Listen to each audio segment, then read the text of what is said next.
our last session, we introduced you to some of the easier to facilitate and more common functionality across all web conferencing software.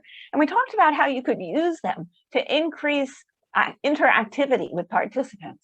Well, in this session, we're going to discuss how you can use some of the more advanced functionality to make online courses even more fun and interactive.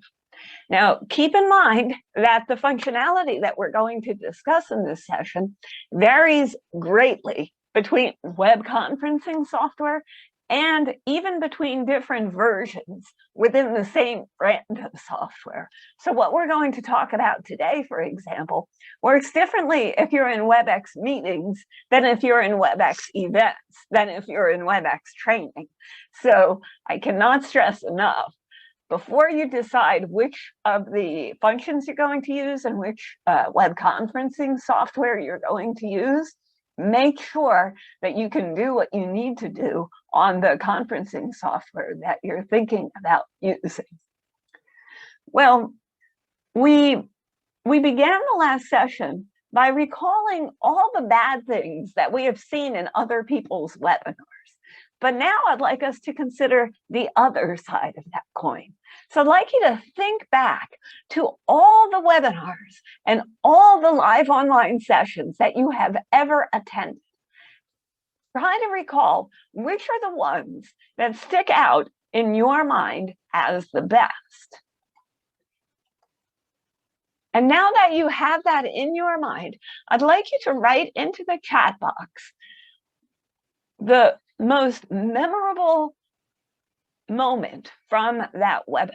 In other words, what was something that you saw the facilitator doing in that memorable webinar that you thought to yourself, gee, I'd really like to try that myself the next time I conduct a webinar.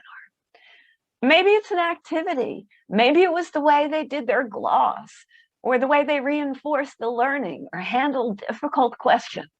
But what was one thing that you have seen someone else do when facilitating a webinar that you would like to try for yourself in the next time you facilitate? Go ahead and write that in the chat.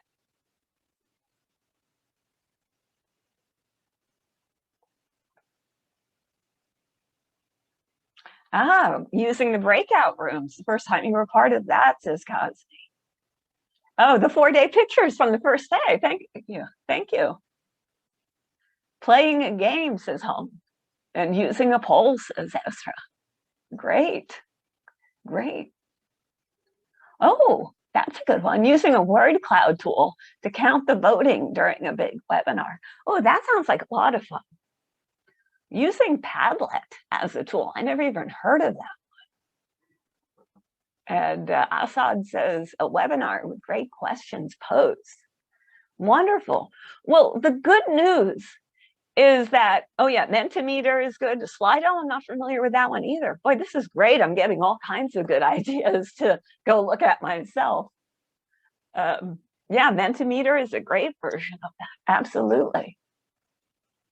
And, you know, the good news is that none of this is rocket science, or even COVID vaccination science. And even though we are calling this advanced functionality, it is not so scary or so new that it is hard or time-consuming to do. Most of what you are going to learn is easy and fairly fast to do and can bring new life to your sessions. Best of all, you can take what you learned from others and adapt it to your situation. So before we move, though, onto those more advanced facilitation techniques, let's make sure that you are clear on the basics. So first of all, I'd like to ask, as we've done in most of these sessions, I'd like to have somebody volunteer to give a summary of, just a 2-minute summary of the main points from the last session. And preferably somebody who has not yet given one of these summaries. So who would like to volunteer to give our summary today? Go ahead and raise your hand.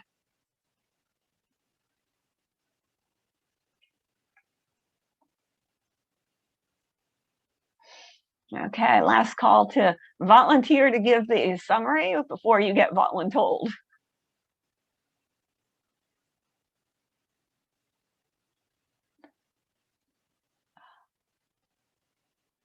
Okay. All right. Nobody wants to volunteer? All right, I'm going to pick somebody. It's the last chance.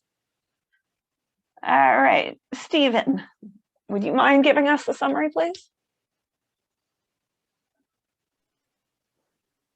I would have to dig deep. So what I remembered from last session was we spoke about time management. Yeah. We spoke about, let's see what my notes were. Webinar bingo. That's where I zoomed out last week. And seriously, I don't even remember. Can anybody help them? We did about the basics of webinar online facilitation. Anybody else remember anything from Thursday? Was last week disruptive behavior as well? No, that was the previous session. The last session we had was on the basic online facilitation skills. Maybe I can contribute. Hello? Ezra? Yeah, Ezra, go ahead. You have mentioned about the icebreakers, energizers, and also various activities. And meanwhile, we had the bingo, and you have given us many tips about how to manage, how to facilitate the training. And you have given some of the some tips about the participants, unmuting them, or you have also given us some tools, tips about the tools. And also what I remember, I'm looking at my notes as well, how to use emoticons, and also how to do the screen sharing. Good. And what I remember and what I found most useful for me is you gave a tip about the notes. So I was really struggling how to use these notes. I didn't know this F5 button. So it was quite an information for me that I will use in my training next time.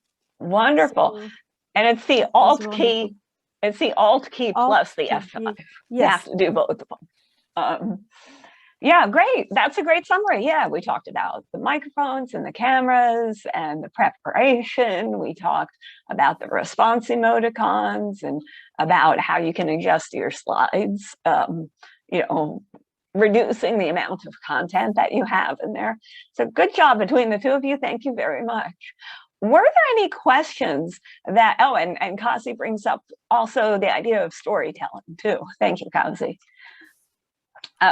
Were there any questions that you had left over from the last session that you wanted to ask and didn't get an answer to or didn't get to ask? And we got practical tips, Fiona said. Example with the lighting, right, how to set up your workspace. Thank you, Fiona. Very good. Well, if you have any questions from that first session on online learning, go ahead and write it in the chat. In the meantime, if you're writing that, there was one question that came up that I do want to address, and we didn't get a chance to address it the last time. And that was somebody wrote, hey, I noticed Karen had her camera on the whole time for this session. Was that intentional? And the answer was yes, that was intentional, because we wanted to give you a comparison to how we had done it in the previous sessions, where you only had the camera on for the critical moments at the beginning in the Q&A, and if there was something that I really needed to show you in my face, then we put it on. Oh, my lighting is still not enough. How about now? Let's see. Oh, geez. I forgot. You know what I'm going to do is do it that way. See if that helps. Is that any better? Yeah. Okay. forgot I had to change the angle of my computer. Thank you. Hard to be familiar to the technical details of all the tools. Your favorite recommendation. Between all the tools so far, the one I actually prefer, and I mean, this is just Karen speaking, this is not IFC speaking, but I'm actually preferring Zoom. I find it to be the easiest one to manage everything on. And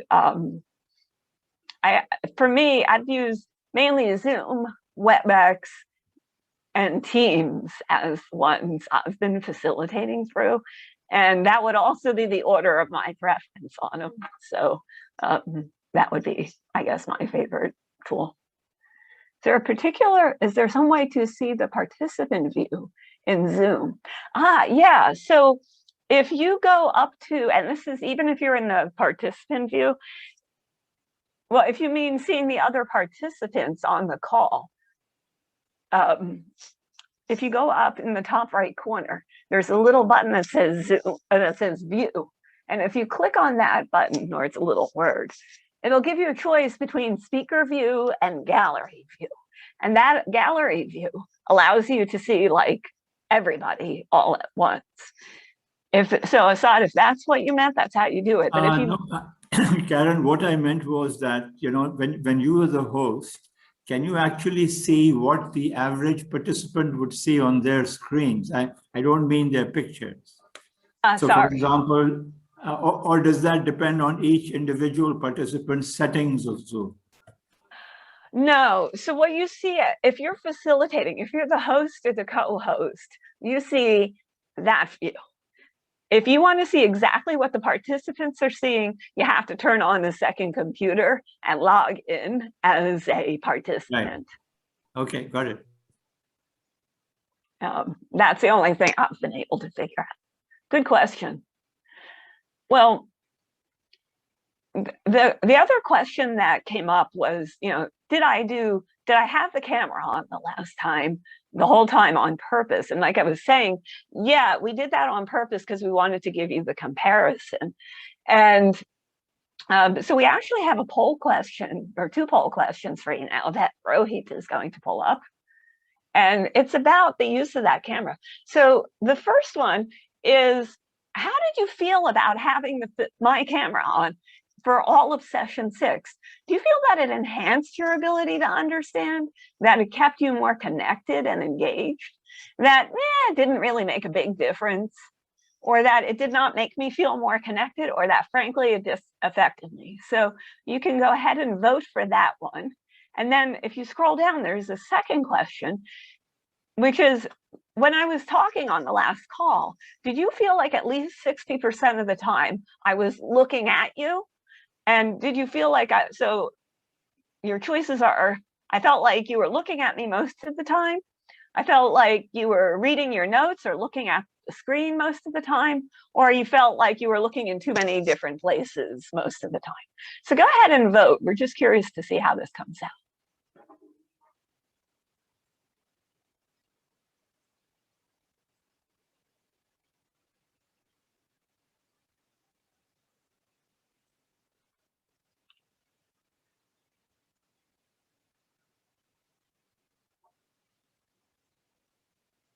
We'll give it just a few more seconds.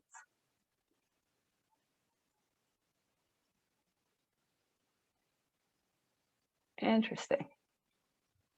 Okay, let's go ahead and close this and share the results. Okay. So it's interesting that it kept most people, or at least the majority, seem to say that it kept you more connected and engaged. A couple felt that it enhanced the understanding in it. And one kind of felt, didn't really do much either way, but it didn't distract in any case. But what I find interesting was this bottom one here, which is it felt like you were reading your notes or looking at the screen most of the time. And that is a big problem. And that's, I'm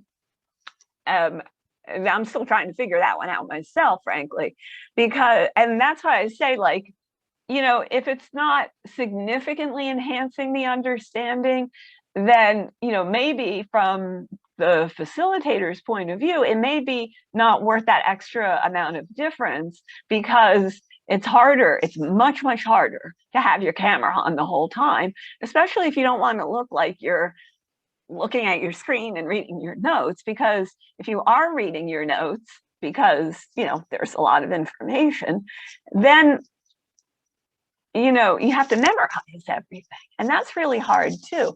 So this is still one of those things. I think what happens is the visual learners tend to appreciate the connection. The auditory learners probably don't care one way or the other all that much. And so it's really balancing out whether or not it's worth it or not. Rohit, would you like to add any comments on that? Yeah, I think it like when we are delivering face-to-face training also, a lot of things are left to the trainer's style. Certain things in which the trainer conducts a particular, you know, each trainer has his or her own individual style. So to my mind, I would put this also down to the trainer's style to some extent also, whether having the camera on or, you know, off most of the time. That's my take on this. Thank you. Okay, well, there you go. So basically, bottom line is it's up to you. Well, let's now move on to today. And as we saw from the earlier, and I'll leave my camera on today just to make you guys happy. As we saw from the earlier discussion, less common activities like, you know, the breakout room or the Mentimeter, that can make for more memorable moments during live online learning. And this session looks at how you might provide some of those more memorable moments to your participants. And just to put this in context, we're now in session 7, but module 6. And as you can see here, we're going to focus on some of these more advanced functionality today. We only have one more session, which if you do the math, means that we're going to be doing 2 modules tomorrow. And we're going to talk tomorrow, not tomorrow, it's actually on Thursday. So you have a little bit of a time off to get your work done. And we'll use that applying your learning to talk about the presentations and the recordings that you're doing for homework. And then we'll conclude and we'll do the off at the end. So let's look at what's in this session. So in this session, we're going to talk about some techniques that are more appropriate for certain online learning situations than for others. So we're going to begin today's session by clarifying some terminology that we use when talking about online learning. And once we all have that shared understanding of the terms, we then look at what else we could do to create a safer space for online classrooms. And then we'll explore how you can use polling, annotation, whiteboards, and breakout rooms for your courses. Now, in the previous session, we talked about the importance of encouraging participation right from the start. And we've already discussed many ways, including ground rules and icebreakers. But did you realize that you can do even more to put participants in the right frame of mind? And that is the subject of our first topic. So we're going to cover in this lesson 2 learning objectives.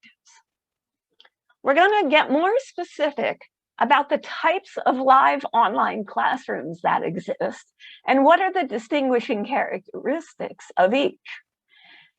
Understanding these differences will make it easier for you to choose the right functionality and the right type of activities to use in sessions that you create or facilitate.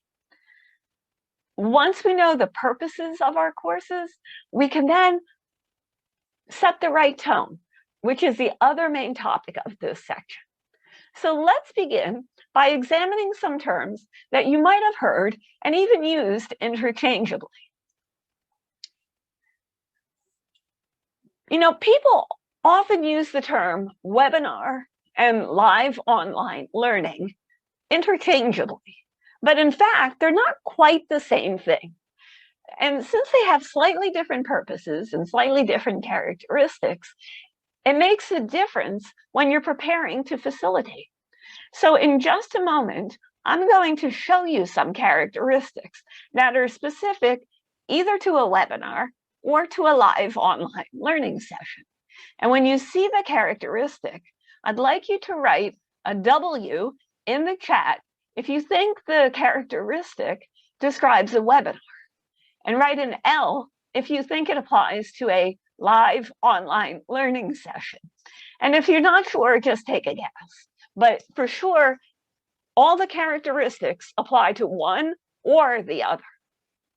Okay, so here's the first one. Lasts for one session. Write a W if you think that's for a webinar, or an L if you think that's for live online learning. All right, I'm seeing mostly W's and a couple of L's on that one.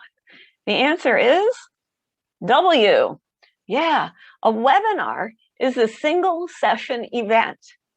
By contrast, a live online learning typically lasts for multiple sessions.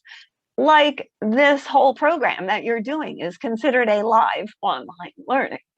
If I were just teaching you this particular session alone, then it would be a webinar. And that difference is important because it impacts how much time you have available with your participants and how much team building you can do. If you only have a single 2-hour session, you're probably not going to want to use a lot of different functionality because each new functionality requires time for participants to get comfortable using it. And similarly, if you know you have multiple meetings, then you have the luxury to do more activities that let people talk or get to know each other on a deeper basis. So that's the first difference. Here's the next. Focuses on building skills. Do you think that's for a webinar or live online learning? Go ahead and write W or L. Yeah, good job. Here you've got the L's. Absolutely, L's got it. Yeah, to really learn how to do something, participants need to practice, to get feedback, and to incorporate those lessons learned. So unless the skill is fairly simple, skills building usually requires that more time than is available in a single session. And webinars, therefore, are usually more about information sharing than about skills building. All right, here's the next one. Discusses many subjects lightly, webinar or live online? All right. Yeah, I'm seeing W's here. Lots of W's. Yeah, you got it, right? Since most webinars only last 1 or 2 hours, they can only cover topics fairly superficially. Live online learning sessions are better for a more in-depth look at the content. And relatedly, because webinars are one-time events, they usually do not contain serious homework assignments. And even if they do, the facilitator usually doesn't grade any type of assignment with any particular rigor. The assignments are more to keep the audience engaged. But in live online learning sessions, trainers often give homework assignments, pay more attention to the outcomes of those assignments, and provide more detailed feedback. All right, next one. Relies more heavily on lecture, L or W? You guys are good. You've learned your lessons. It is W, right? Even though you can break up the monotony of a lecture with questions and quick activities, webinars tend to rely more on lecture than live online learning. And that's because you have more time available in live online learning sessions for group discussions or practice activities. Remember, the ability to practice using these skills and to get feedback are central characteristics of live online learning. And finally, the last one works better with fewer participants. What do you think? L or W? Yeah, L, you guys rock. Again, because of the highly participatory aspect of live online learning and the need to practice and to get feedback, they work better with fewer participants. The more participants you have in this session, the harder it is to give that individual feedback and the less interactivity you can use. And so you need to rely a little bit more on lecture, even if you break it up with questions and polls and stuff. So if you want to have large audiences in a single session, then you're better off using a webinar format. For live online learning, I would say probably 21 to 25 is the maximum that you can do. Now, most of what we are going to discuss in this session applies primarily to live online learning, as we've defined it here. However, with some creativity, you can also apply much of what you're going to hear to webinars. Well, no matter what kind of live class you are teaching, whether it's live online, live in the classroom, or a live webinar, the attitudes and behaviors that you demonstrate from the moment the first participant enters the class impact how the participants relate and respond to you. It's like the famous quote says, "You never get a second chance to make a great first impression." If participants enter and see you looking disorganized, that is going to be very difficult to overcome. And if they feel that you are aloof, you're going to have a hard time convincing them to open up to you and to share their concerns and worries. And Louis adds, it only takes 7 seconds to make that first impression. Nice piece of trivia there, thank you. Well, let's take a moment to think about what happens at the very start of a training session. Oops. So for this, I'd like you to imagine that you are about to enter a face-to-face classroom. And this is the classroom, and you're standing in the doorway, and you're entering it as a participant. Using the annotation feature, I'd like you to tell me on the screen, what are the first things that you are going to do from the moment you walk into that class until the time the facilitator says, okay, let's get started.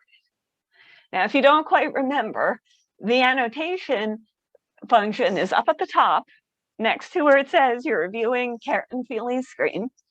And you click on the view options and go down to annotate. And I would suggest you use the button with the T, the text button, to go ahead and write on the screen, what is it that you as a participant are doing from the moment you walk in the room until the moment the facilitator says, let's get started. Go ahead and write your answer in the annotation. You're talking to the trainer, says Ezra. Ah, Praveen's looking for all exits, doing the safety check. Hung's taking a seat here in the back, looking at the handouts, taking a seat, absolutely. Yeah, getting comfortable in your physical surrounding, deciding where to sit, checking where the best view is. So yeah, deciding where to sit, a lot of taking that particular seat. I like that one, Assad. So you still got about 8 minutes left before the trainer's going to start. What else might you do? Making sure you have social distance, yeah, these days for sure. And I'm surprised that none of you have said, okay, yeah, if you can't use it on your mobile, then you can use just the chat. There it is. I was looking for that. Thank you. Go grab a cup of coffee. Absolutely. And there's another one like that too, which is, and I don't see it here, which is go to the bathroom, right? Get yourself all organized and get yourself in the right frame of mind and right frame of body to start to learn. So Rohit, can you erase that, please? Thank you. Well, as the facilitator, you also do some things at the beginning of class to set the mood. So now imagine that you are the facilitator. What are you going to do from the time that you walk into the class till the time that you say, okay, let's get started? go ahead and use the annotation again to write, what are you going to do as the facilitator now at the very beginning? Talk to participants, absolutely. What else? Be there half an hour early for sure.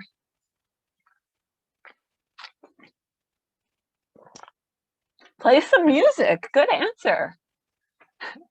Thank you, Stephen. We've got our little facilitator at the front. Have some music, say hello. What else are you gonna do?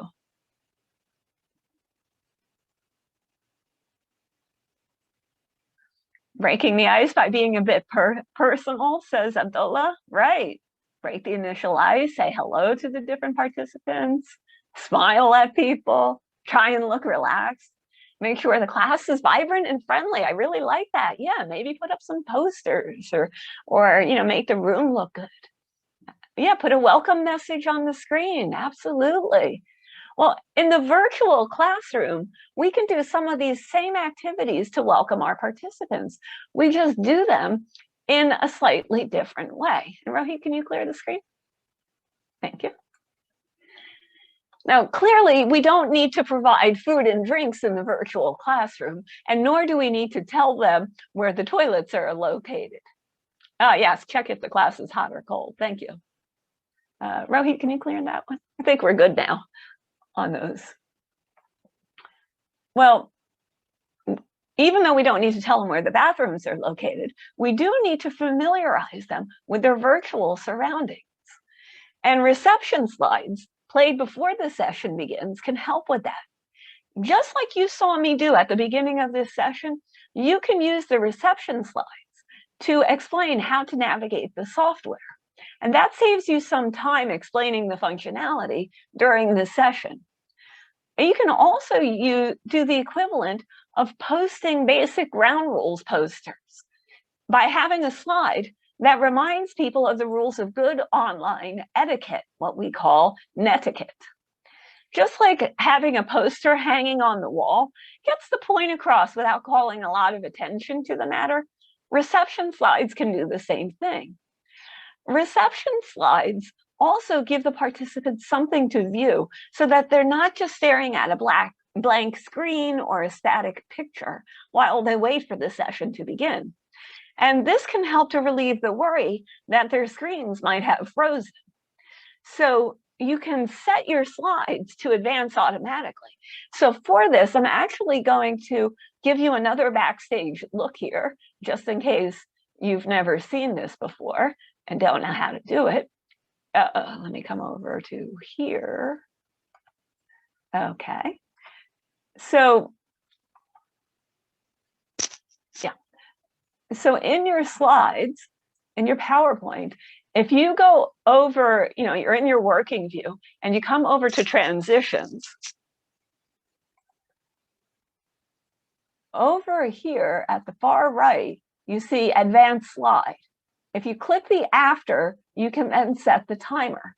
So the slides that I was showing you at the beginning before we officially began, I had them set for 8 seconds. So if you felt that was a little slow, you can, make that less time. If you felt it was a little fast, make it more time. But if you set the advanced slides with the after, then every, in this case, 8 seconds, it automatically moves to the next slide.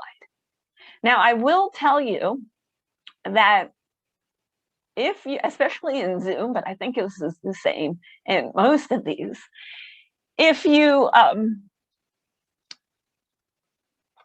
it set up so that it's automatically progressing, and then you click on any of the Zoom functionality, like to change your microphone or open your participants box or anything like that, it will stop the automatic progression until you click back on the slide. And so you have to actually be, in essence, in the PowerPoint, not in the Zoom. So that's a little bit tricky, something to keep in mind.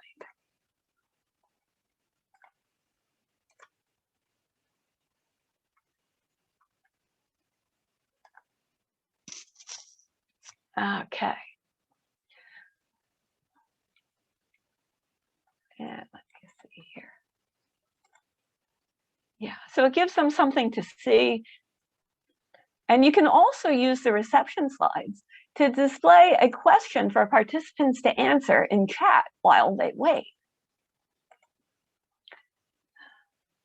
Often when a participant enters the class, if the facilitator is not busy writing the charts, like you said, the facilitator often introduces him or herself to the participant and asks some small talk questions like, oh, so where did you travel from for this class? Or do you live near here?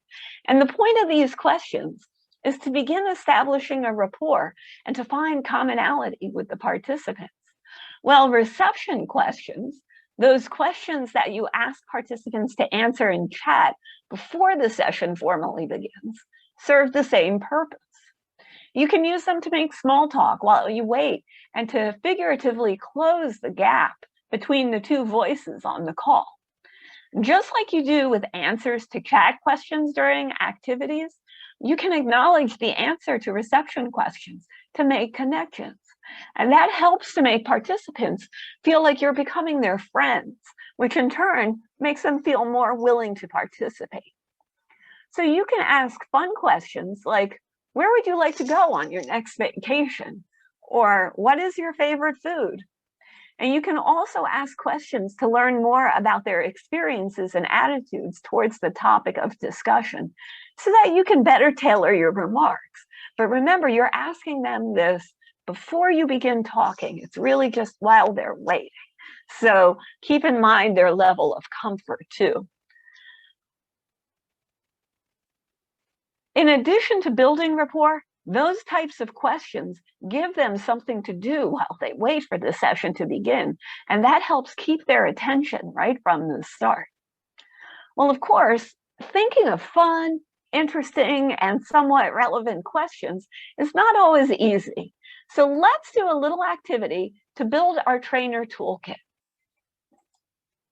So we're going to do a question competition. And for this, we are actually going to use Jamboard again.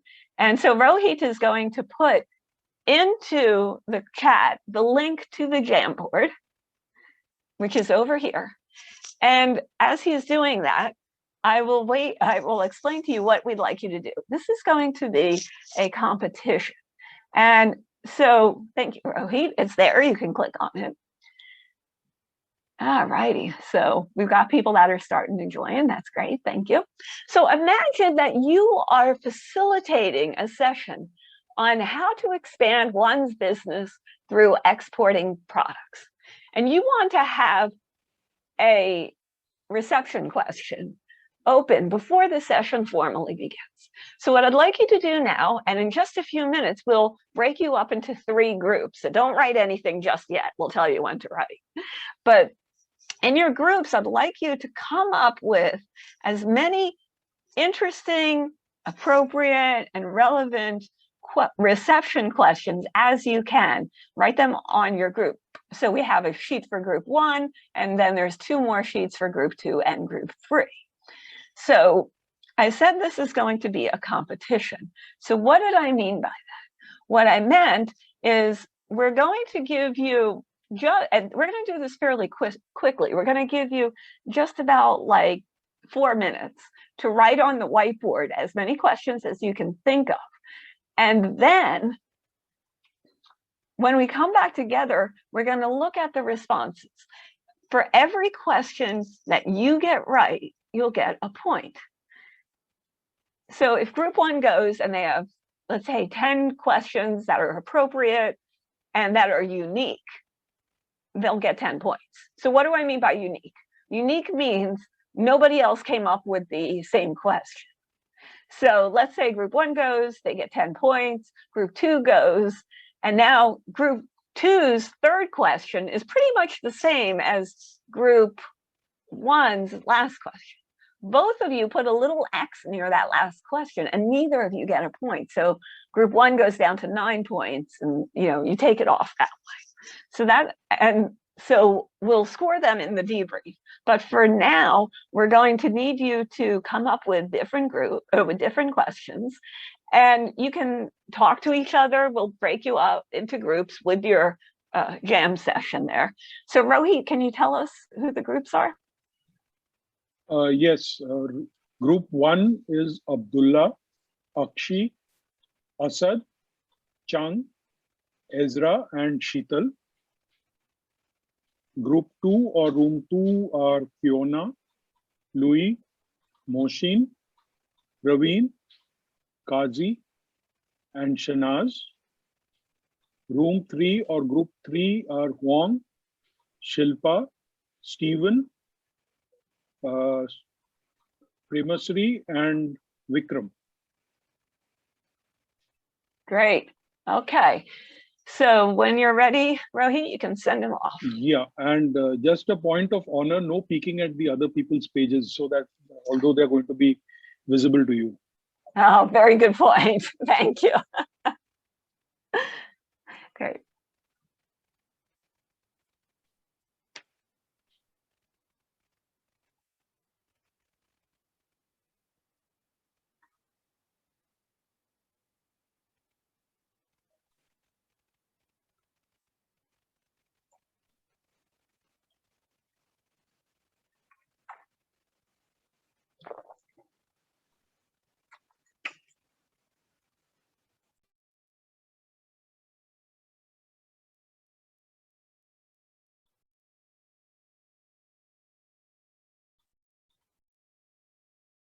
Karen, maybe you'd like to stop sharing the Jamboard on the screen.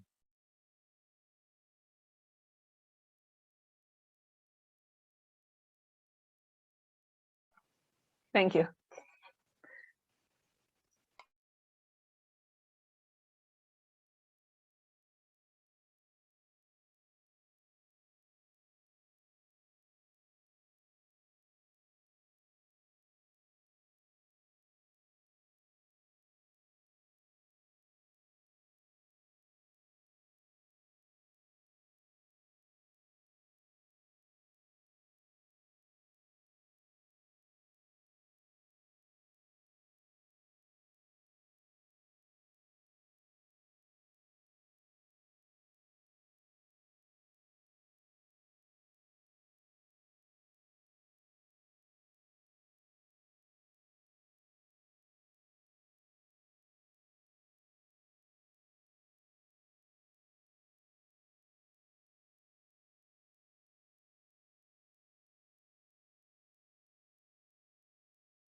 All right. Are we all back? I think so. Yes.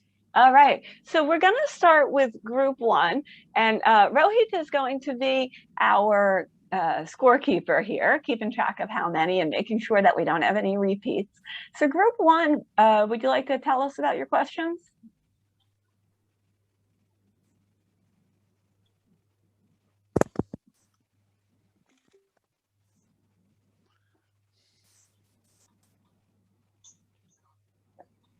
Who's in group 1? Who's your spokesperson? Or who wants to be quickly? Well, maybe I can be Thank you, Asad. So group one, the questions are, which countries are you exporting to? What type of products does your business provide? Can you tell me something about your business? Tell me about, where you see yourself as an entrepreneur in 10 years from now. Do you have any products that we can sell to the participants themselves, or we can show to the participants? When was the last training you had? Which is your favorite book? What are your export challenges? How long have you been in business? Where are you from? Which entrepreneur is an inspiration for you? That's Have nice. you got any? Shall I continue? Yeah, go ahead. Sorry, I like that one. Have you got any experience working with foreign markets? What do you have for breakfast? Have you attended any previous training in marketing? How many people in your company share your biggest strength as an entrepreneur? And the last one is, I can't actually, do you like to Travel. I can't read that. Travel. Do you like to travel? Yes. Yeah, great questions. And you notice how there's a mix of questions you could use that are just kind of easy, chit-chatty questions like you would do in a classroom before class begins. And some of them are a little bit more specific to, what are the challenges you're facing? What are you hoping to get out of this session type of questions?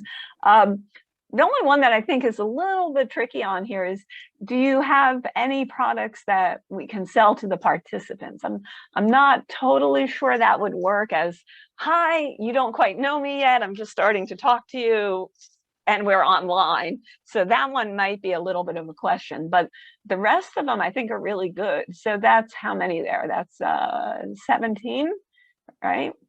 What do you think? Probably hit 17, or do we give him credit for this one? I think either ways, it won't make a difference to the result. Okay, well, we'll call it 17. All right, so let's go to group 2 and let's hear what you came up with.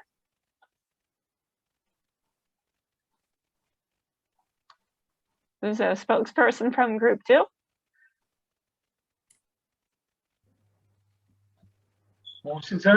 Okay, I can take it. Thank you. So, what products are you exporting? Mm-hmm. Then what countries? Oh, that one was similar to one on the other page. So that'll drop also the other group down one. Go ahead. Okay. It's very small for me, basically. What are the main three? Mohsen, I'll do it. Can you please? Thank you. Yeah, sure. What countries score high on ease of doing business? Yeah. What are the main 2 to 3 barriers in your business? If you have a super competence, what is it and why? What country are you exporting to? What was your worst marketing experience? How long have you been working in this export business? Which countries you export to? What would you love to see imported from another country? What has been your best export marketing experience? Okay. So, yeah, you had a repeat question there, repeat of yourself. And I think it was also a repeat of group 1. So we'll take that out, but these are great questions. And they're all related to the topic at hand, which is perfectly fine. That's great. And so you've got, looks like, how many there, Rohit? 1, 2, 3, 4, 5, 6, 7. 7. Okay, 7 for this group, and then 16 for the, or 15 for the other groups 15. now. Yep. Yeah. And group 3. Oh, group 3, what happened to you? Yeah, actually, I don't know what happened. We couldn't hear anyone else. I just could hear myself speaking, and then no one else. So I think we're disqualified because we don't have any questions on the board. But I guess, to be honest, yeah, the business questions were pretty much the same, and a few of the softer questions. But yeah, unfortunately, we couldn't really talk to each other. Too bad. Sorry for the technical difficulty that you had there. Well, okay. If those were great questions, and if you want some more ideas for good questions that you can use, you can come over to this website, which will be in the handouts that you receive after this session. And Museum Hack has this wonderful list of just good icebreaker questions that you can ask. And yeah, it's a great list of questions. So that's available for you. Hong wrote on the wrong group. Well, group 2 says thank you to Hong. And that happens. Well, another underutilized technique that you can use to set the mood is music. Now, even in the physical classroom, most trainers do not take full advantage of the use of music at the start of class. Music affects feelings, so the more you can do to make the participants feel relaxed, the more they are likely to absorb. And you can also use music to send subconscious signals for what to expect or how to behave in the class. People usually have strong immediate reactions to music. For example, I'm going to play 2 samples for you right now. And I'd like you to tell me, what does the following music say to you? Like, if you heard this as you were waiting for the class to begin, what does this music convey about the tone for the session? You can write your answers in the chat. So I'll play you the clips. Here's the first one. And go ahead and write it as it's playing.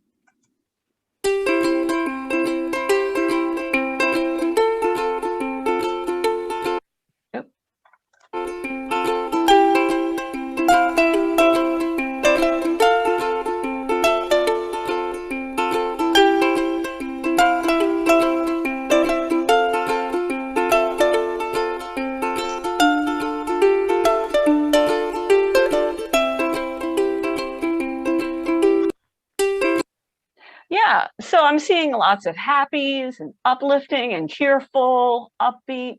Absolutely.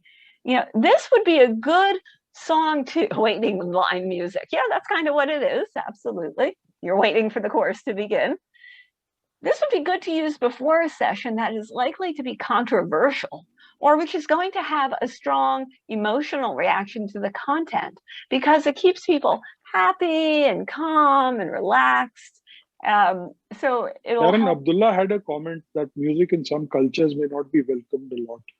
Yeah, not just in some cultures, it also depends on the, it doesn't have to be culture like a country, it can be culture like a particular organization too. So, you have to see, but I just want to put it out there as it's an option that you can use to help kind of subliminally control the mood. So if you've got a very controversial subject, like changing your performance plans or how people are getting paid, that might be one where you want to give them something, put them in a nice, calm, relaxed, upbeat, happy kind of mood so they don't go down into this negative swell. So here's the second one. Tell me what you think about this one.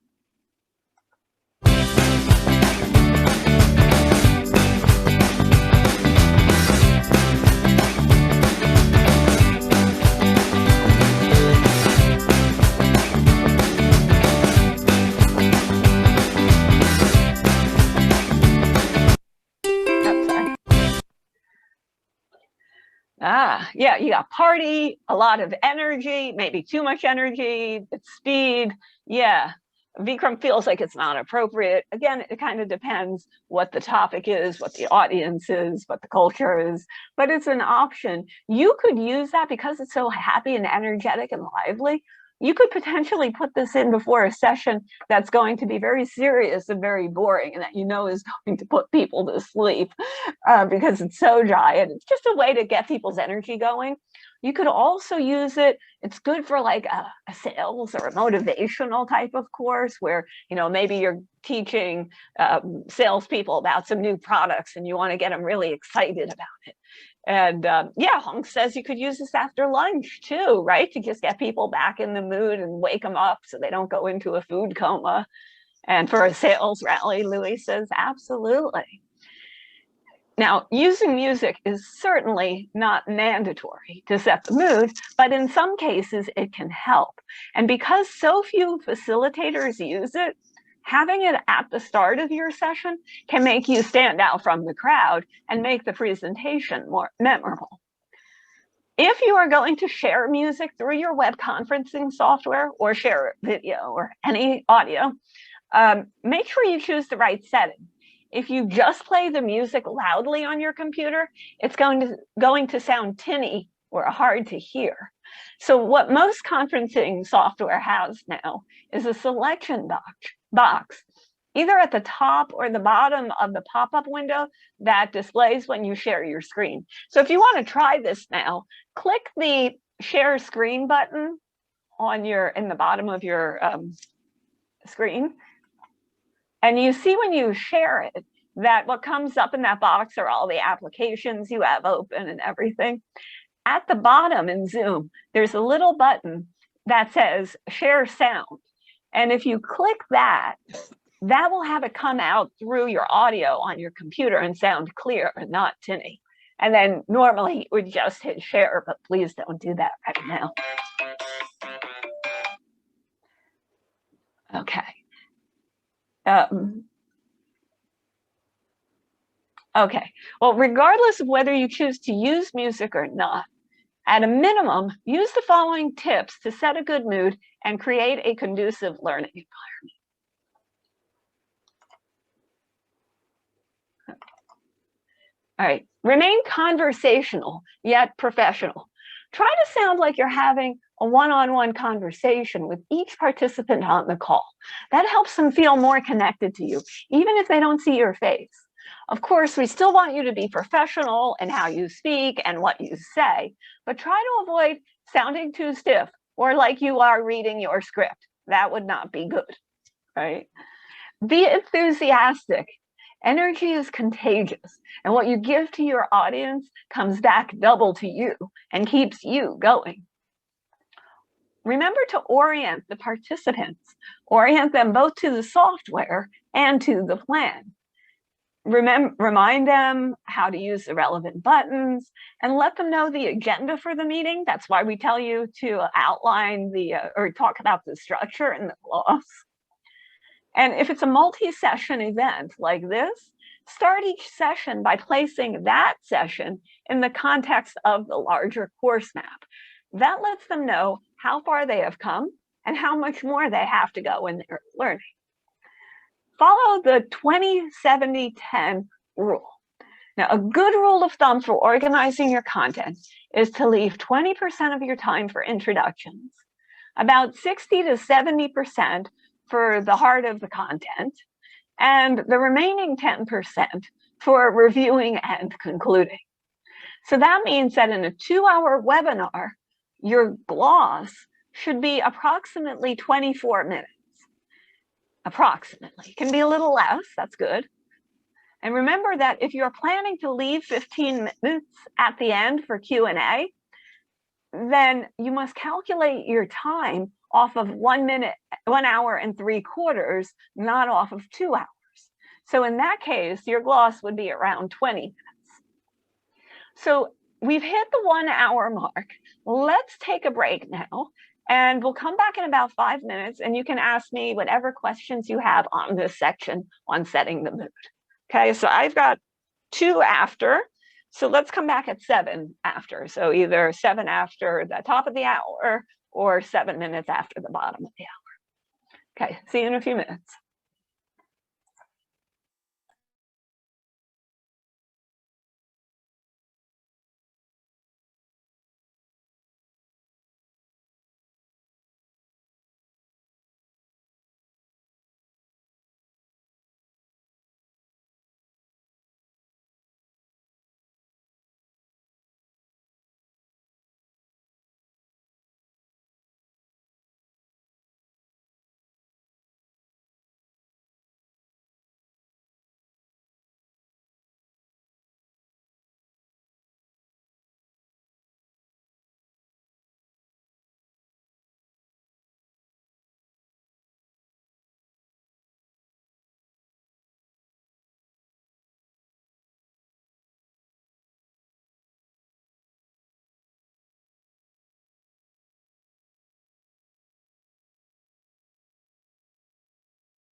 Okay. Welcome back, everybody. Thank you for coming back so on time. Appreciate that. Before we move on, I want to make sure and get some feedback from you. What questions do you have about anything that we've talked about so far in terms of setting the mood or webinars versus live online learning? Any questions? Go ahead and write it in the chat.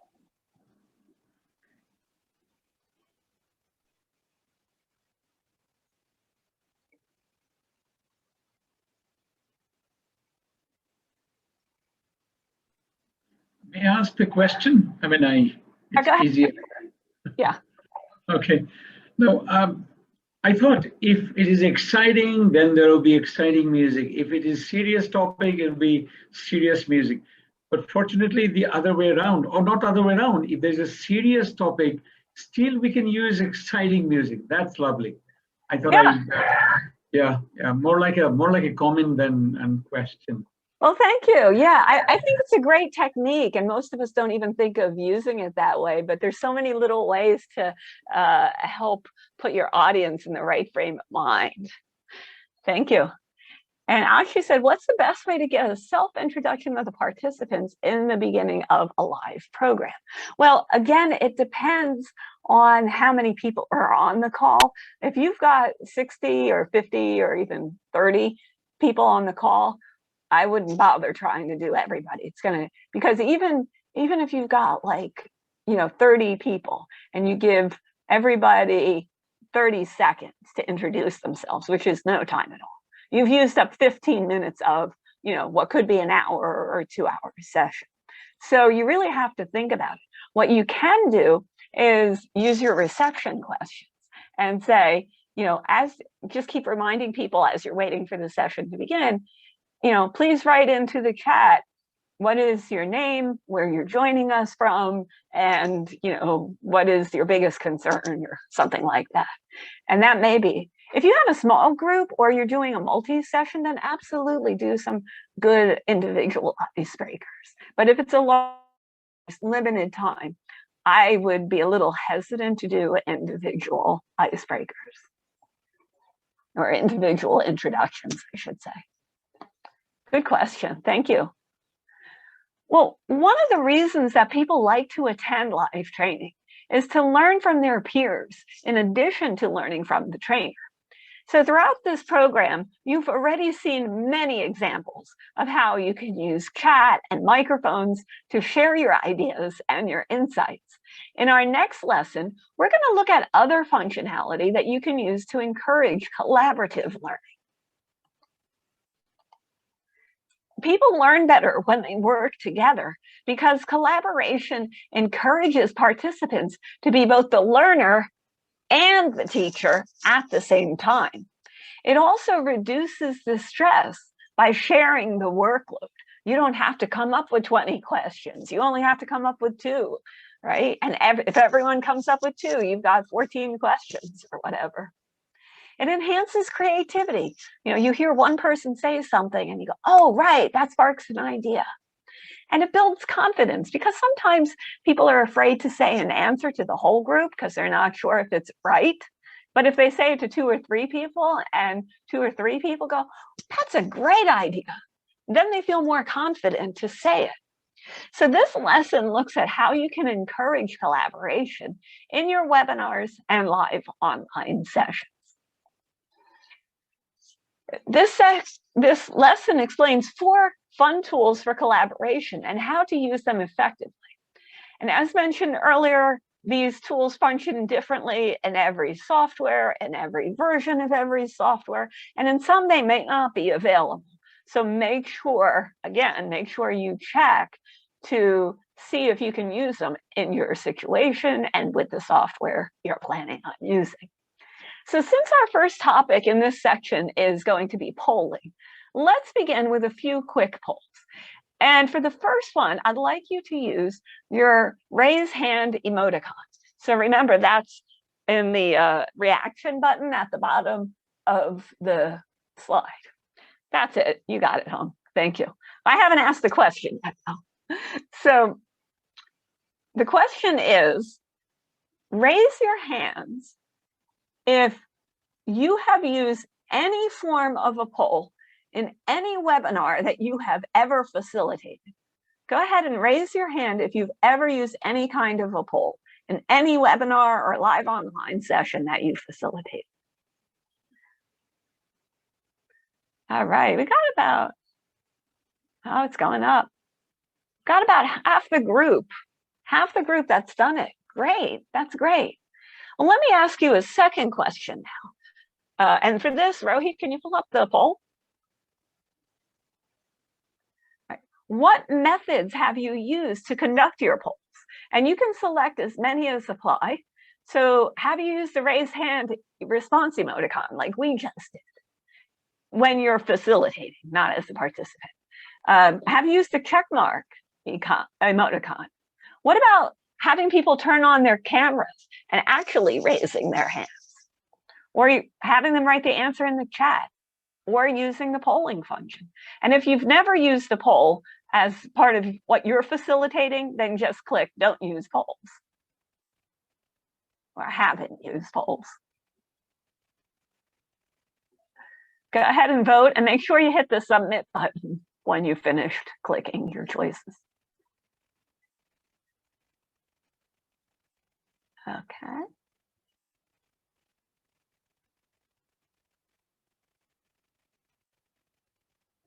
All righty.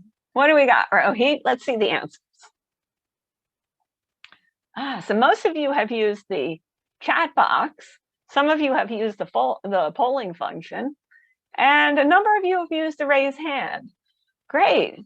And we got two that have never used it. I appreciate that. Well, let's ask one more question. Rohit, you want to bring up the following poll? For which purposes have you used polls in your webinars that you facilitated? And again, you can select more than one. Have you used it to help with group decision making? Have you used it to survey the opinions or the attitudes of participants? What about for relating the content of participants' personal experiences? Or to quiz participants? Or to capture their attention? What about to confirm understanding?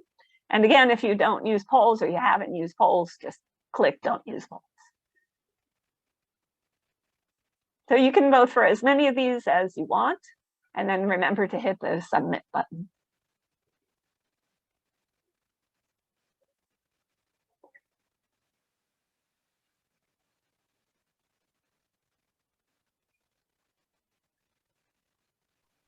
Okay, all right, Rohit, let's see the answers here.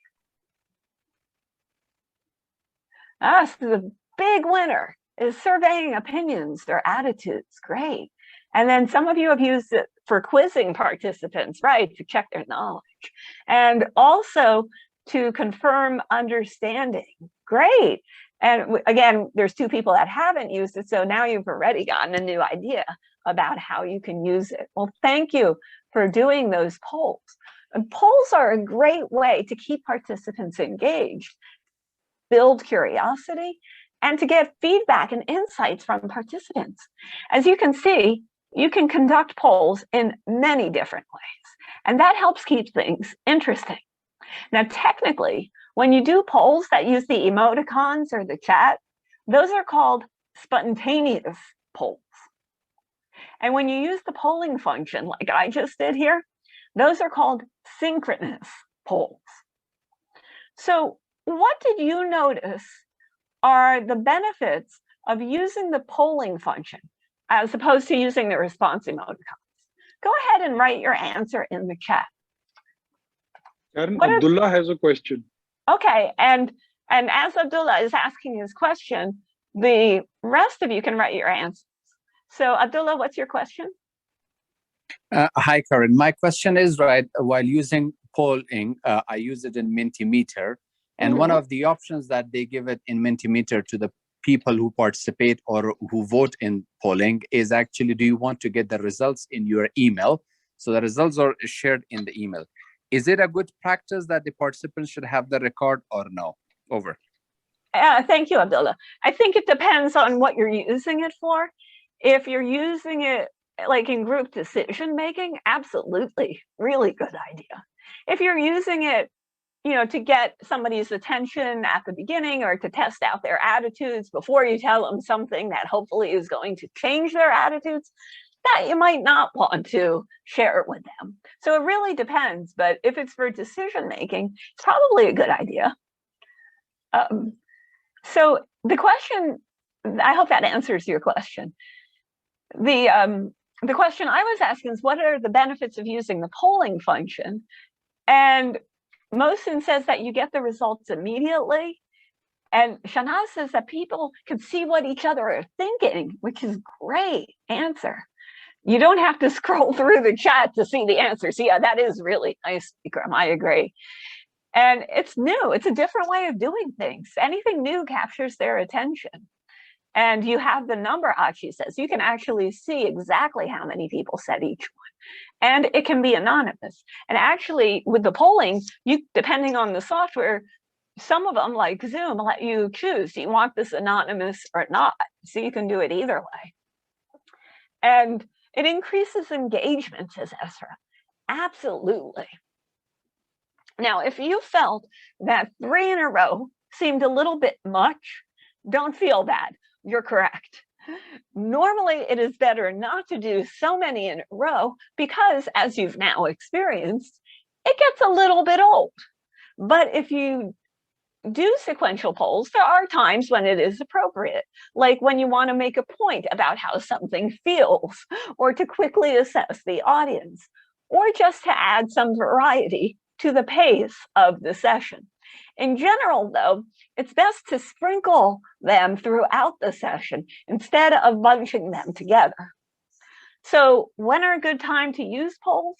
Well, the answer really depends on what you are trying to achieve with them. So as you can see on this slide, you can use polls throughout the course for different purposes. So imagine, I'm going to give you some examples, and imagine that all these examples, we are in a class that a bank is offering to prospective clients on personal investment options. So you could use it at the start of a course to do an instant audience assessment. So you could say something like, well, click on the investment options that you currently use to grow your money. And the responses could include savings account, real estate, stocks, bonds, and they could choose it. You could also use it at the start of the topic as part of your gloss. You know, imagine you have 100,000 rupees, and next year you want to buy a piece of equipment that costs 400,000 rupees. Which of the following investment options do you think would get you to your goal the fastest? And then you could show them the choices and they could pick it. You can also use it as part of your future to the, going to the future as part of your off to link from one topic to the next. So you could say something like, well, we have just finished discussing investment options that banks offer. Now let's talk about investment options that happen outside of banks. Let's see how many of these you already use. And then your responses could include stocks, bonds, real estate, chickens, other businesses, whatever. And they could pick it. You could also use this to vote on the way forward, again, for helping you with your off. So you could say, now that you have learned about these options, which are the ones you are likely to consider doing in the next 6 months, right? So it starts pushing them towards action. And you could also use it at the end to evaluate attitude. And here, we're not talking so much about what did you think about this course, as we are thinking about, how do you feel now about what you just heard? So you could do something like, based on what you learned today, how likely are you to open a new savings account in the next 6 months? And the responses could range from 1 to 5, with 5 being extremely likely. And that would be a good one, especially if you could do it when it's not anonymous. And then you send the email to the bank relationship manager. So now they know who to go run after and say, hey, we thought you might want to try this now that you've heard about it, right? So you could use it in a lot of different ways. Well, participants like polls because they are quick, like you said, they're interactive, they're easy, and they provide the immediate gratification of quickly closing a small curiosity gap. But for facilitators, they're not quite so easy to do well. So keep these tips in mind to use polls effectively. First of all, prepare your polls ahead of time. It really only takes a few minutes to type your poll questions and the responses, but it takes a little longer to think of a well-phrased question. So trying to think and type while you're in the middle of facilitating is a sure way to increase your own discomfort, to throw off your timing, and to look less professional and prepared. Most web conferencing software that has polling allows you to create the polls in advance, save them as files, and reuse them from session to session, which is really nice. If you need to do a poll using answers generated by the group, use the spontaneous poll method, such as asking participants to use the raise hand emoticon. The second tip is avoid 2-in-1 questions. And this is the same problem that you see in so many survey questions. Make sure you're asking only one question at a time. If you accidentally ask 2 questions in the same sentence, your participants are only going to be able to answer one, and you're not going to be sure which one they are answering. So for example, if this were a course on social media marketing, this would be an example of a 2-in-1 question. Do you find Facebook pages, Facebook business pages, easy and effective to use? So this could be hard for a participant to answer because the participant might find it effective, like they get a lot of hits from Facebook business pages, but they're really hard to set up. Or they could feel the other way, that it's really easy to set up, but you don't get much business out of it. So how do you answer that? So it would be better to ask it as 2 questions. 1, do you find the pages easy to use? And 2, do you find them effective to use? The third tip is ask 1 question per poll. Now, this is a little bit different than the previous tip. The previous tip was about how do you word the question. This one is about how do you set it up in the web conferencing software. So some of them allow you to create a multi-question poll, like what you saw at the beginning when I asked you about the camera usage. And in that case, you saw that when you launch that poll, you could see 2 questions and you could answer 2 questions at the same time. But if you only want your participants to answer a single poll question at a time, then you need to create them as 2 separate one question polls. So here's the question, and they answer it, and then you talk a little bit, and 4 slides later, here's another one question poll, and then you talk about it. Keep your questions and answers short. Try to keep the questions and the responses to no more than 2 lines each. That makes it easier for participants to read and respond quickly. Now, earlier, I mentioned that you can use spontaneous polls for less formal or last-minute polls. And we mentioned that you could use chat or emoticons for those type. Most, but not all, web conferencing software offers another tool that you can use for spontaneous polls or other purposes, and that is annotation. Now, the annotation function allows you or your participants to write on the screen without affecting the underlying slides. So when you're going to use annotation, make sure that you first teach them how to use all of the different buttons.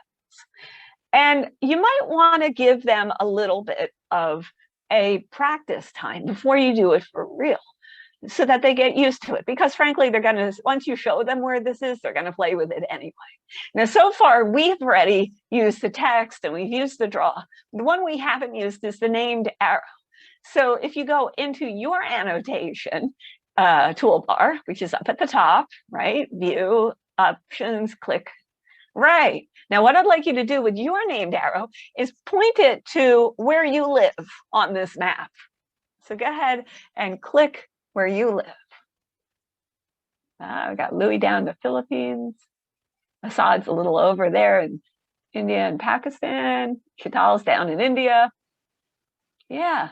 And so you can see, and you can keep these on, and that way people can see, oh, there we go. Stephen's over in Europe on the other side. Right. So you can use all of these different types of tools in your classes to make it a little bit fun. Now, why do you think I call this tool the fun alternative? Go ahead and write your answers in the chat or use the annotation. Why do you think I call annotation the fun alternative?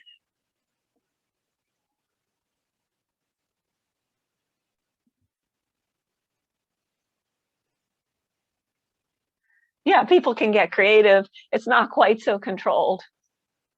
Yeah, it can make a mess, and that can be fun too, right? You get a little bit of humor going there. Yeah, good point, Ezra.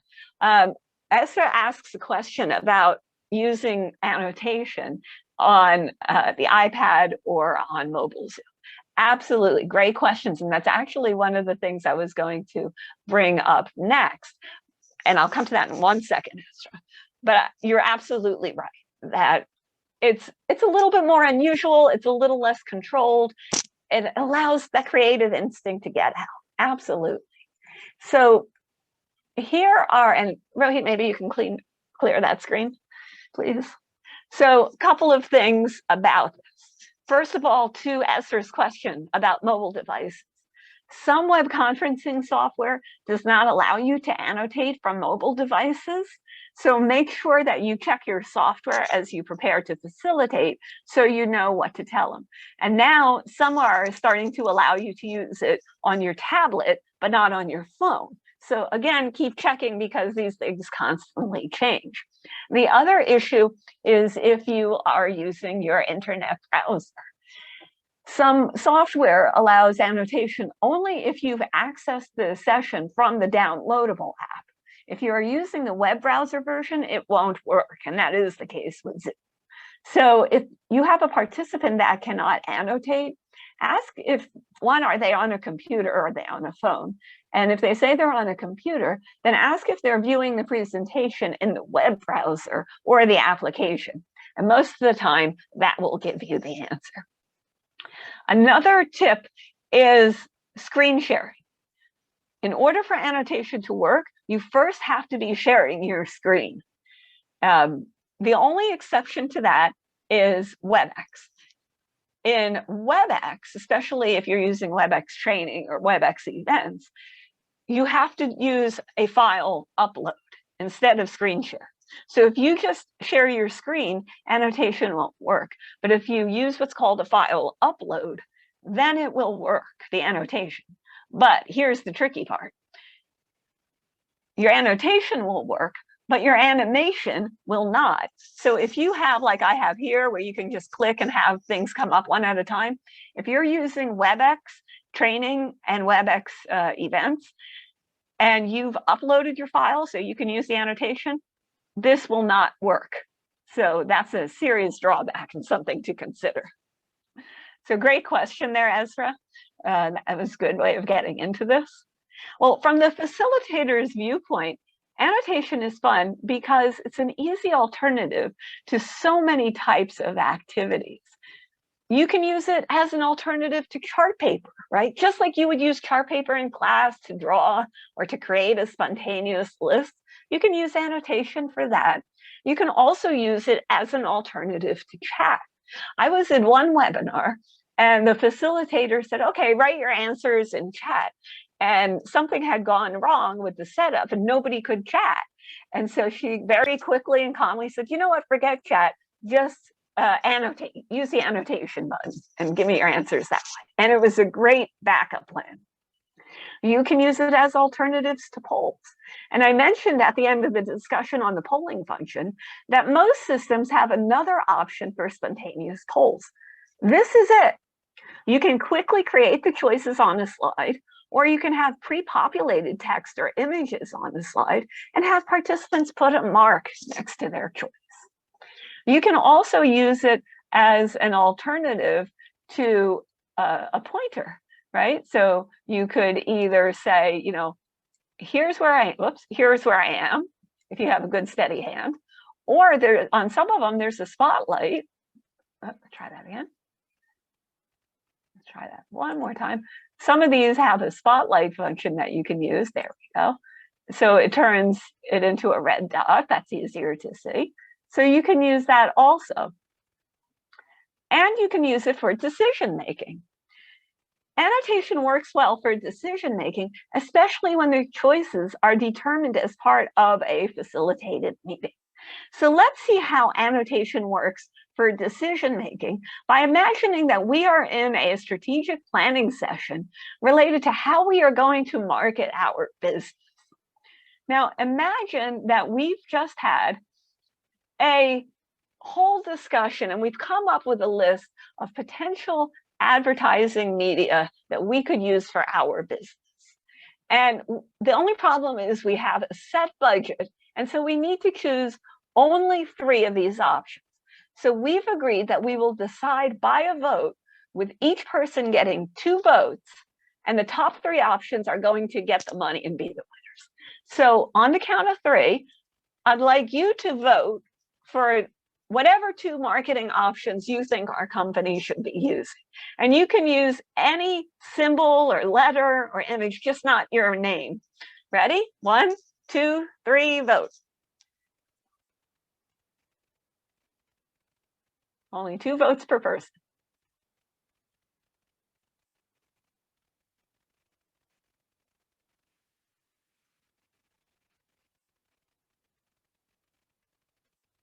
Okay.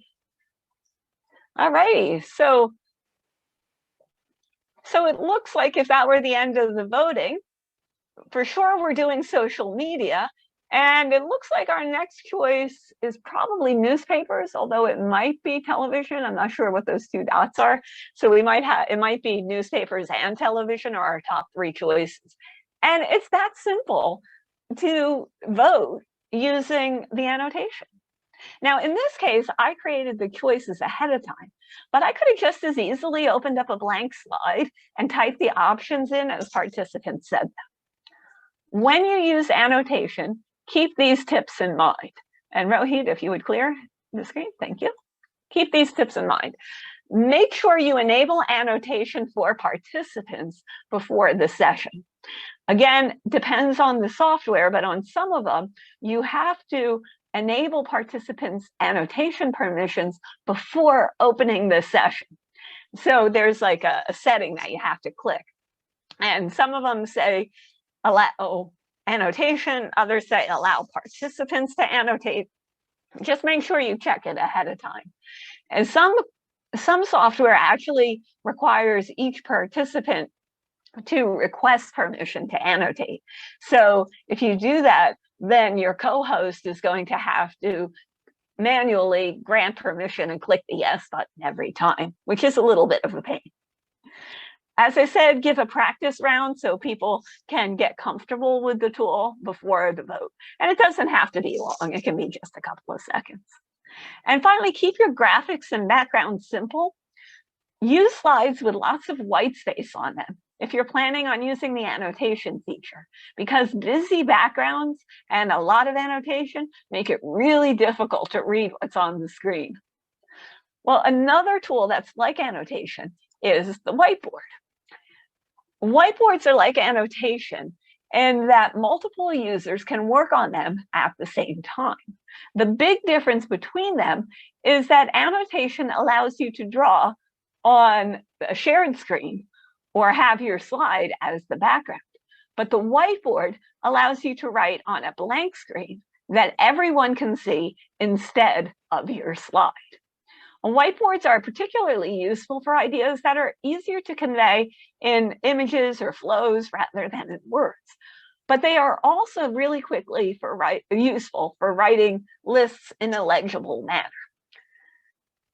So for the most part, where you find the whiteboard is, again, if you go under share your screen or new share, and when you go over just in the basic in Zoom, you see all of your different applications, but above that on the top line are your options. You have your screen, you have your whiteboard. So if you click on whiteboard, and I don't want you to do this just yet, but this is where it's located. If you click on whiteboard and click share, now you have a whiteboard come up, and you notice also that what also comes up are the annotation toolbar. So you can use whiteboards just like you would use chart paper in a classroom. So let's go back to that imaginary classroom on investment options. And how could you use the whiteboard function in that course? So let's go ahead and brainstorm on this whiteboard.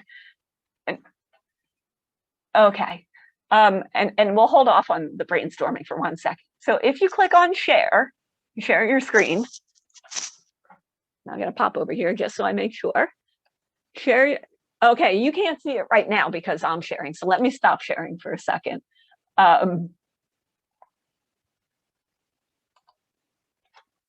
Okay, so, and let me stop sharing that too. Hold on 1 second. There we go. Okay, so now I think I'm not sharing anything. And oops, wait a minute, hold on. Let me get out of that. Oh, I'm viewing, now we're viewing Modi's, he did it. Mohsin, we're seeing your screen. Yeah, so actually, Mohsin, if you don't mind, yeah, don't do it. Just everybody now, you can look at the share screen, but don't hit the share button. But if everybody doesn't actually share, but just pulls it up, you can see where that white button is. And I see that some of you have. Great, thank you. So yeah, so it's under the share, and then up at the top is this whiteboard. And like you saw people do, then you share your screen and it will come up. So right now, what I'd like us to do is think about, oops.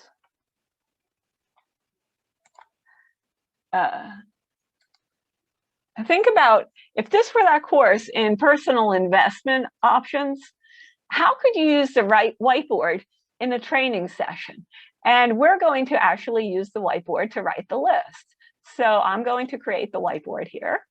And on this whiteboard, I'd like you to now write, how could we, and you can write it right on this one, how could we use a whiteboard in a class on personal investment options? Go ahead and write your answers.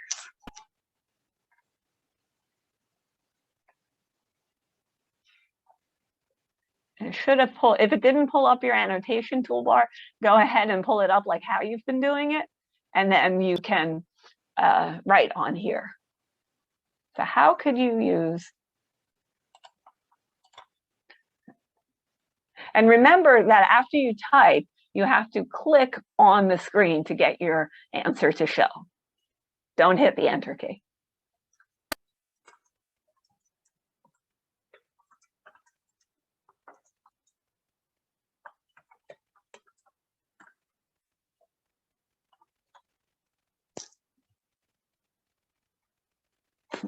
There you go. There's your answer.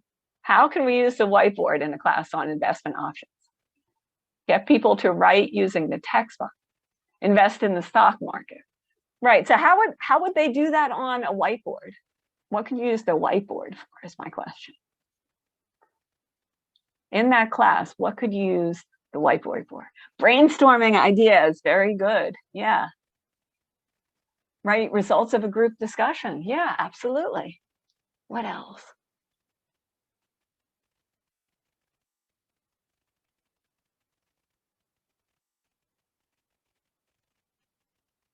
Any other ideas? This one's stumping you a little bit. This is a little bit tricky. List pros and cons. Absolutely. Draw. Yeah, you could do a drawing one. Stephen's showing a chart, right? This is how this investment option compares against the other one. And there's the point of something or another. And what would that point be? You could use it to mark things. Absolutely. Get them to point, make a symbol. You know, I like the drawing one too. Thank you, the minimum return. Thank you. The drawing is nice too. You could even start out by saying, imagine that you had enough, all of a sudden your 100,000 rupee savings quadrupled. What would you buy with it? Draw it on the whiteboard, right? And get them thinking, get them excited about the idea that this could even work for them. All those ideas work. Wonderful. Well, as you've just shown, you can use the whiteboard to write lists or brainstorm or do collaborative drawing. So here are a few tips to keep in mind when you are using the whiteboard.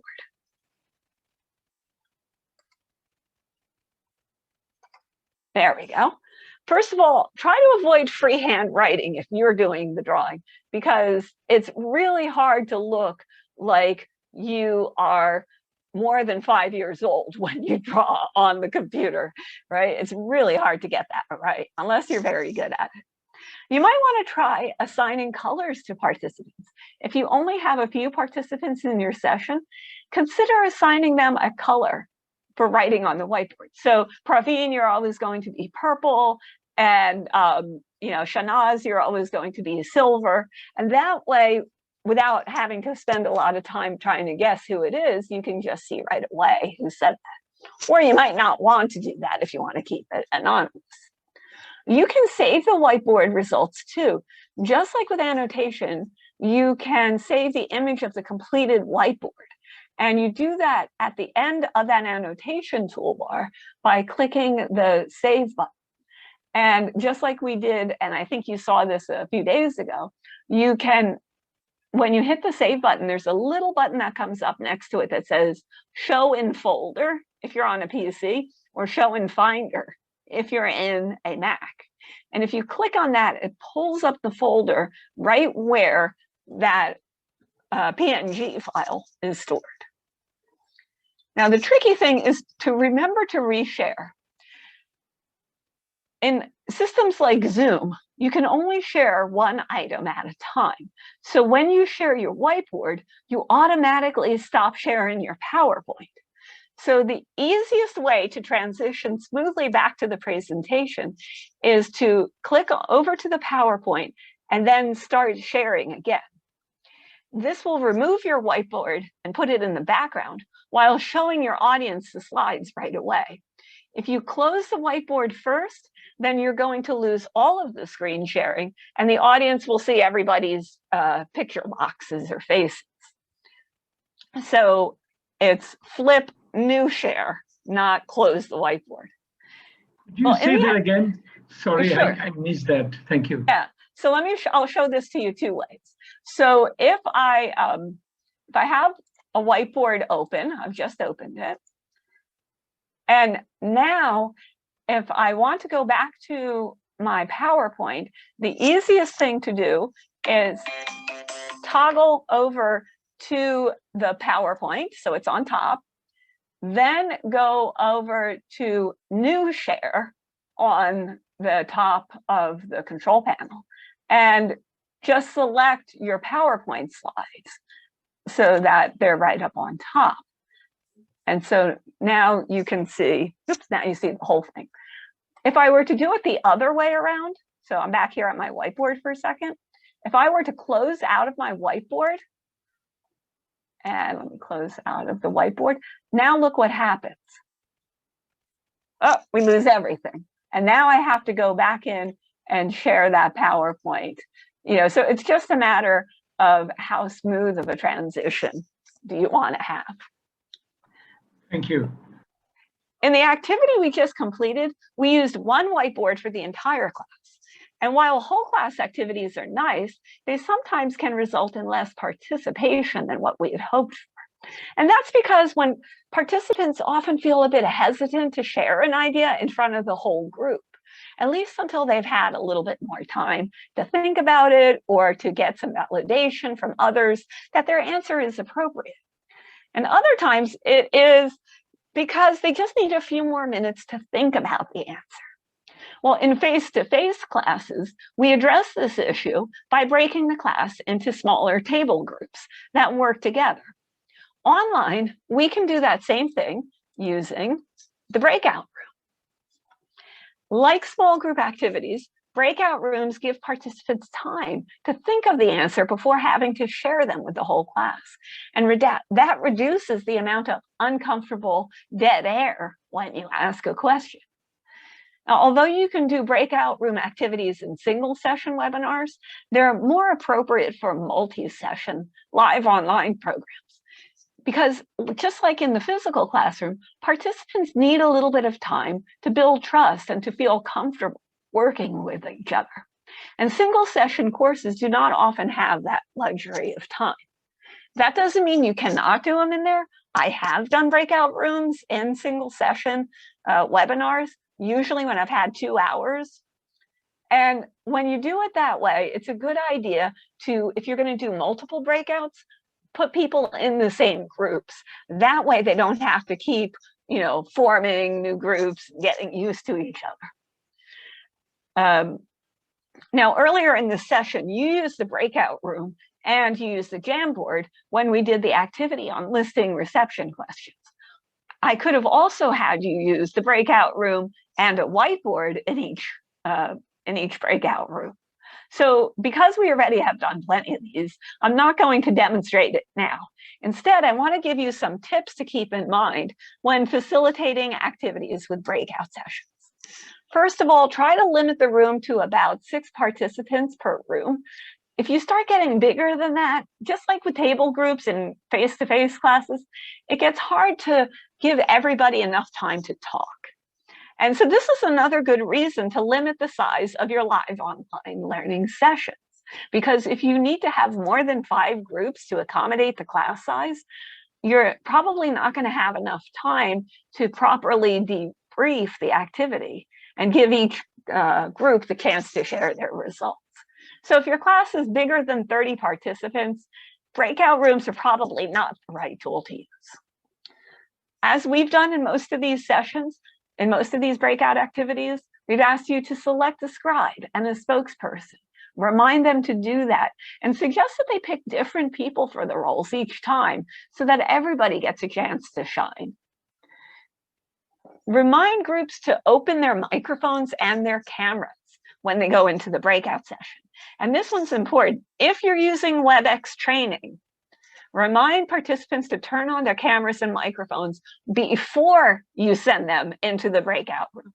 Otherwise, they can't turn them on. Just another quirk.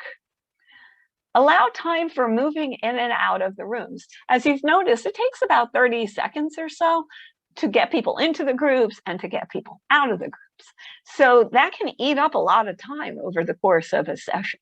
So if you're thinking that you want to have, maybe 5 minutes for them to work on it, then either reduce the actual number of minutes on the timer to 4 minutes, so that it's 30 seconds in and 30 seconds out, and your class stays on time, or remove a little content and give them 6 minutes so that they get the full 5 minutes.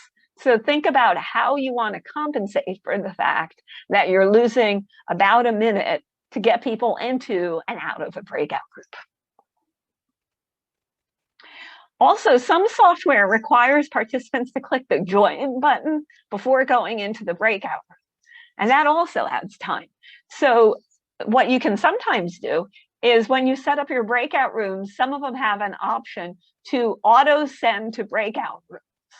And if you select that, then they don't have to hit the join button and they just automatically pop in. And that saves you a lot of time. And finally, visit each room to check on the work. Remember, we talked about how you have to do monitoring of your participants when they're in the E's and doing their activities. And in the classroom, you do this by walking around and listening and maybe answering a question. Well, you can do the same thing with breakout rooms. You can jump in and out of rooms, as you've seen Rohit and me do. And that helps because I can make sure that you're on schedule, that you're doing it right. I can give you a little bit of guidance, answer your questions. Remember, you're there to coach them, and that's part of coaching. Well, I hope this tour through the advanced functions has excited you and given you some new ideas to make your webinars and live online learning sessions more interactive, engaging, and memorable. So let's review the main points from this session. We learned about the difference between webinars and live online learning. And we talked about the differences. Basically, webinar is a single session, live online learning is multiple sessions.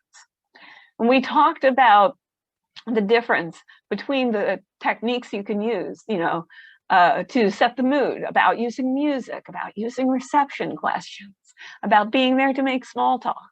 And we talked about polling and whiteboards and breakout rooms and annotation as options for you, different ways that you could use them too.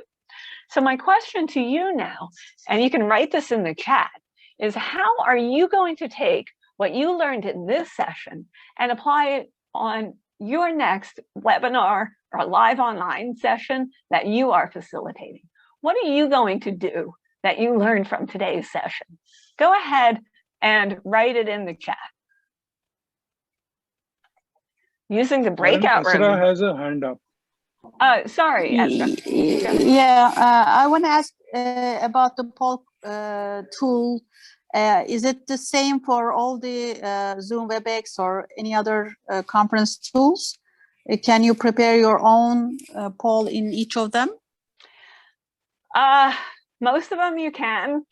In Teams, it is very clunky. I'm not a big fan of it because, like here in Zoom, you saw that Rohit opens it up and it just pops up on your screen right in front of you. In Teams, when you open the poll, the person has to toggle over to their Teams window that's not their meeting window, and then they find it there. So it's not quite as convenient. Kazi says he's never used a whiteboard and will do so from now on. Great. Assad likes the whiteboard and the polling and the annotating. Switching between the whiteboard and the PowerPoint slides. Yeah, that one, practice that. Make sure you practice it. It takes a little bit to get used to it. Great. Mohsen likes a lot of them. Wonderful. Thank you so much. I'm so glad you found this useful. Well, before I start the final Q&A discussion, let me remind you of your homework assignment. And that is, we're going to send you some handouts. It's just the advanced online facilitation skills summary sheet, just one page. But if you have not yet recorded your group's work, please make sure you get that done by Tuesday at 5 p.m. India, 4:30 Pakistan, 6:30 Vietnam, 7:30 China, 1:30 Europe, or 7:30 in DC. And make sure that you're ready also for the next session, which is on Thursday, to answer the 2 questions to the group. What was one thing you learned from the feedback you received from your group? And what was one piece of feedback that you gave to someone in the group? And make sure that you're able to state it using feed. So, and don't forget to complete the interim evaluation form, which will be sent to you too. It's a link. So with that, let me, and here are your groups again, just in case you don't remember. There's a question from Stephen. I had a question for the homework. In the first session, we discussed that we would have to run a 1-hour session, which would be scored. No, we're not doing a 1-hour session. It's 15 minutes. So imagine that this is coming from the middle of a class. And this is like one 15-minute lesson from the middle of some class that you're doing. Karen, I think Stephen is referring to the assessment video which you had spoken about. I think he's confused between the two. Yeah, I was just going to go there. Thank you, Rohit. I think what you're getting confused with is that we've asked you in your groups to do the recordings all at once. So for group 3, Shanaz will, for group 3, when you get together, record the whole thing. Shanaz does her presentation for 15 minutes, and Akshi and Stephen will be the participants for her and doing the activities. Then Akshi and Stephen will take 5 minutes to give Shanaz some feedback. Then you go on to Akshi, she'll do her 15 minutes and then get 5 minutes of feedback. Stephen does his 15 minutes and gets 5 minutes of feedback. So for that, that's what's going to take an hour in total of your time. Yeah, Karen, what I meant was the one that would give us our certification. Oh. Yes, that is a different one. Okay. That is going to be a different one altogether. If you're going for the TPMA certification, then you have to do an actual one because they want to see that you can do everything from gloss to off. And so that would be a whole separate session. Now, what you could do is, leverage what you've done here and just re-record it, expand it a little bit, make it a little bit bigger, incorporate the lessons learned. Does that answer, Stephen? Yes. Great, thanks. Other questions?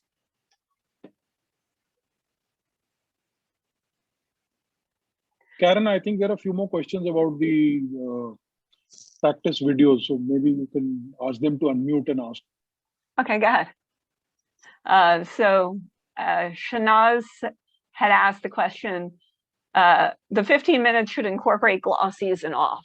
Absolutely. And if you can get feed in there too, that would be good because remember, we don't want this to be a lecture. We want this to be one full topic that you take us through. So that means glossies, feed and off for that one particular little topic. So how to serve a ball in tennis, right? Not how to play tennis. And Shatal wants to know if we have to do it as a 1 hour session or can you do 320 minutes? 320 minutes is fine too. If that's more convenient for you, that's fine. Just make sure that you have people there, have your groups there to give you feedback. And Ezra said they want to start, is it okay if we're a little late in uploading by an hour or so? Yeah, that's fine. We have to watch all of these. So I would just say, be cognizant that if you're the last one to get it in, you might be the last one to get your feedback back. And group 3 will also be a little late. Okay. All right, that's fine. Just, keep in mind, the sooner you get it in, the sooner you get it back with our comments. Great. Yeah, and Rohit, do you want to say anything more about for the big certification on how that works? I think we'll be talking about it in detail in session 8. So right now I would recommend that you just concentrate on getting this 15-minute presentation done, and then we'll talk about it in detail in session 8 about the certification presentation.